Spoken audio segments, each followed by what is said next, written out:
Yeah, so revenue is loud. It sends banks alerts. It reflects on POS settlements. It shows in daily sales WhatsApp reports.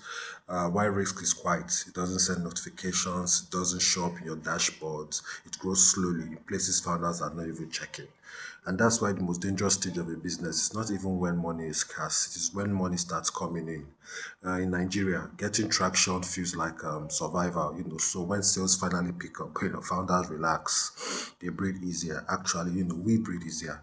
We feel like we've crossed the hardest line, but that's often when discipline starts to drop. You hear things like we'll fix the process later. At least there's cash flow. Things is this thing is working.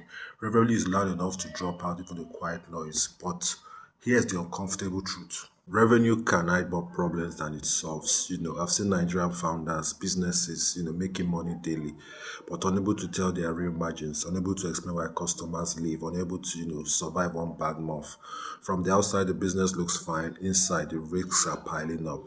But because nothing has collapsed yet, nothing gets fixed. One common mistake founders make is confusing movement with progress. More transaction doesn't mean, a stronger business. More customer doesn't mean loyal customers. More revenue doesn't mean stability. In Nigeria especially, growth can be quite misleading. The business can grow sales simply because price increased or because demand shifted temporarily or because a competitor disappeared. That's not strategy. That's circumstance. Growth does one thing very well. It exposes, whatever already exists.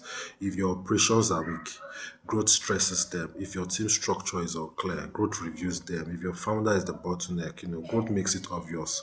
Skill doesn't fix problem, it announces it really.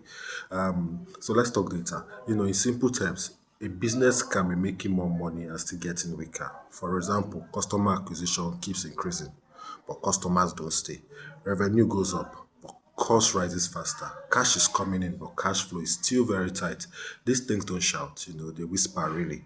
But founders don't listen because, banks alerts are louder. Another risk I think Nigerian founders underestimate is dependency. Dependency, one big client, one payment provider, one WhatsApp group, one marketing channel, or one founder, doing everything. As long as revenue flows, the person dependency feels efficient until the client delays payment, the platform changes policy, the channel dries up, or the founder just gets tired. Risk doesn't show up as failure; it shows up as concentration. So yes, what yes, something many founders would admit. Early revenues give emotional relief. Great, but really not clarity. It makes you feel safe because actually and once that feeling enters the business, ad conversation, gets postponed. Let's do it later. Questions like where is this growth really coming from? What's happening if demand drops? What breaks if sales double, next month? These questions feel, unnecessary when things look good, but they are vital. Of course, you will say marketing play a role here. I think so too. In Nigeria, good marketing can bring, demand very fast. But if operations, support, delivery can't keep up, marketing creates growth. Don't create growth, it creates exposure in this case. Why business sometimes say marketing, spoil their business. No, I don't think so. I think marketing research just exposes what's already fragile. I've shared all the problems. So what's the way around it? So what should founder do while revenue is loud? That the part most people skip.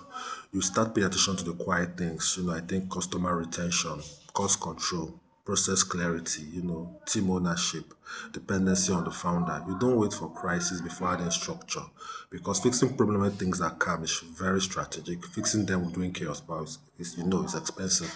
And it requires a mind shift that helps. You stop asking questions. You go from how do we grow to start asking what if breaks? What breaks if we do? That simple question change how you approach everything. Growth, marketing, hiring. It turns growth from excitement to actually being intentional. This is why this series exists. So that we have this conversation that don't trend. Everyone celebrates revenue. Very people talk about risk until it becomes public. But builders who last understand this. Revenue is loud, risk is quiet, longevity belongs to those who pay attention to both. That's growth really after the page. If you found this helpful, kindly share this with someone building today, or your CEO. I assure you they will find this very helpful as well. Thank you. Catch you next week.